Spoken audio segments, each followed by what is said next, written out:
Nous venons d'avoir cette fiche d'identité, si je puis dire, du jambon de Bayonne.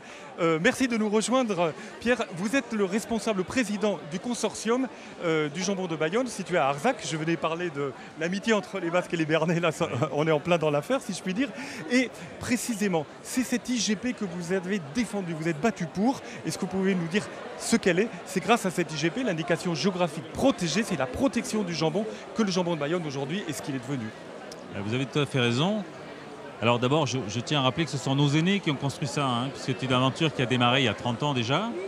Et notre IGP, elle fête cette année ses 20 ans, 2018.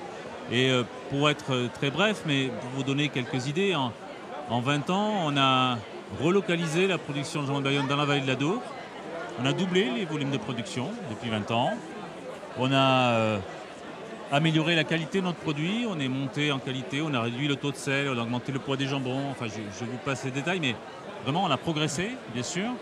Et puis on n'a pas oublié de reverser un peu de valeur à nos éleveurs, parce qu'en 20 ans on a reversé 50 millions d'euros à nos éleveurs, notre millier d'éleveurs là situés dans le grand sud-ouest de la France.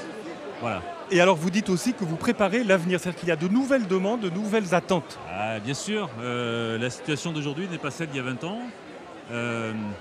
Nos petites filières qui regroupent quand même presque 5000 emplois, il faut qu'elles s'adaptent aux attentes de demain, et notamment des attentes différentes des consommateurs, différentes de celles qui sont dans le cahier des charges d'origine, qui touchent à des éléments plus sociétaux, des garanties sur justement le partage de la valeur, l'origine des produits, l'origine des animaux, le bien-être animal, les conservateurs, vous voyez, plein de nouveaux sujets auxquels on s'intéresse et qu'on essaie de porter dans le cadre du consortium. Voilà. Alors justement, un élément très important, c'est le salage et le séchage. Maintenant, Vincent va nous en parler.